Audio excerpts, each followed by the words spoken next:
जितने भी जीव माया के अंडर में हैं, उनकी अक्ल से भगवान और महापुरुष के कार्य जाने नहीं जा सकते, तौले नहीं जा सकते। वो बुद्धि से परे होते हैं। भगवान के तो होते ही हैं, उसी प्रकार महापुरुष के भी होते हैं। जार चित्ते कृष्ण प्रेमा करे उदय, तारो वाक्य क्रिया मुद्रा विज्ञे न बुझे। बड़े बड़े बुद्धिमान सरस्वती बृहस्पति से भी उधार लेके आवे बुद्धि, तो भी नहीं समझ सकते। तो आकिल माने होता है कितना ही बड़ा बुद्धिमान क्यों न हो, वो भगवान को या महापुरुष को नहीं समझ सकता। उनकी बुद्धि से परे है, क्योंकि इनकी बुद्धि माइक है। माइक जगत के एक्सपीरियंस और लॉजिक ईश्वरीय जगत में नहीं चल सकते हैं। जैसे माइक जगत में एक नेचर है कि किसी ने किसी का मर्डर किया और वो कहे कि हमने गुस्सा नहीं किया और मर्डर किया, तो लोग हंसेंगे कि मर्डर करने के पहले कितना गुस्सा आता होगा मनुष्य को कि भले ही हम फांसी पर चढ़ जाएं, लेकिन इसका खून कर देंगे। तब तो कोई किसी का मर्डर करेगा। लेकिन अर्जुन हजारों लाखों मर्डर कर रहे हैं और सर्वत्र श्री कृष्ण का दर्शन कर रहे हैं। मर्डर करते समय भी हनुमान जी ने लाखों को मारा, रावण के खानदान को, लेकिन निज प्रभु मैं देखहि जगत, सारा संसार सीताराम में उनको दिखाई पड़ रहा है। अब ये बात माइक बुद्धि में समा नहीं सकती, क्योंकि हमारा एक्सपीरियंस ऐसा है ही नहीं। हमारा एक्सपीरियंस तो ये है कि काम क्रोध लोभ मोह ये सब जब अंतःकरण में आएंगे तभी उनका कार्य होगा। और भगवान और महापुरुष योग माया से कार्य करते हैं।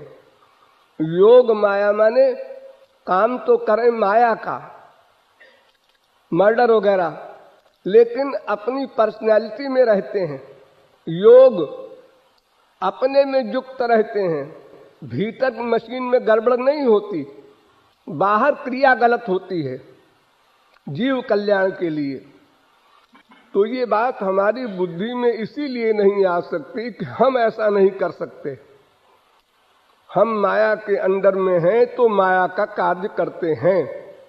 इसलिए हम समझते हैं जो माया से परे हो गए वो माया का कार्य नहीं कर सकते, लेकिन ये गलत है। देखो, एक कल्प राज्य किया प्रहलाद ने, ध्रुव ने, संपूर्ण पृथ्वी का। हम वहां भी रहे होंगे। जीव तो अनादि है, तो हमने यही कहा होगा कि इनका पेट नहीं भरा, एक कल्प से राजा हैं। अरे 1,00,000 2,00,000 4,00,000 वर्ष भी नहीं, 43,20,000 वर्ष का 4 युग, 71 बार 4 युग बीत जाए तो एक मनवंतर, 14 मनवंतर बीत जाए तो एक कल्प। इतने दिन तक राज्य किया है, इनको वैराग्य नहीं हो रहा है। अरे वो प्रहलाद ने भगवत प्राप्ति तो बचपन में कर ली, ध्रुव ने बचपन में कर ली, उसके बाद राज्य किया।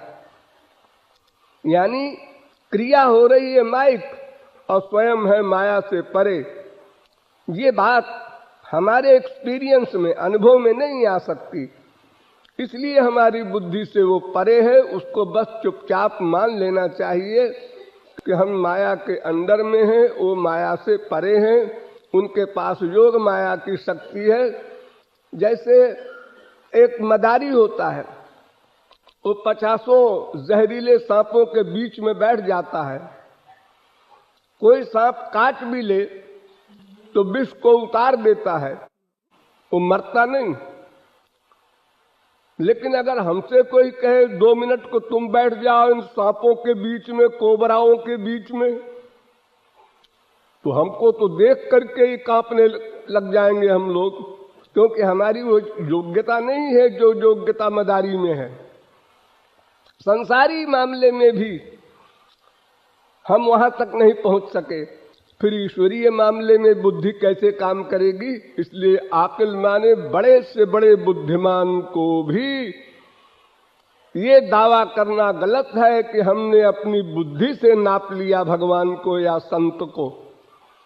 वो कृपा करके तुमको जना दे, तुम्हारी बुद्धि में श्रद्धा पैदा कर दे भगवान या महापुरुष, ये हो सकता है। तुम अपनी बुद्धि के अहंकार से नहीं उनको पा सकते। वो ऐसा नाटक कर देंगे तुम भाग जाओ। बड़े चालू होते हैं भगवान और महापुरुष। हाँ, इनसे होशियार भी रहना होगा। भीतर से भोले होते हैं जरूर, लेकिन व्यवहार में बड़ी अड़बंगी चाल होती है। जैसे सांप चलता है टेढ़ा टेढ़ा बाहर बाहर, लेकिन जब बिल में घुसता है तो सीधा घुस जाता है। तो भीतर तो सीधा है इनका हिसाब किताब, लेकिन बाहर से अहेरिव गति प्रेमणः, सांप के समान टेढ़ी गति होती है। इसलिए वहां बुद्धि को न ले जाना, बस इसी में खैरियत है। बुद्धि ले गया कि मरा, संशयात्मा विनश्यति।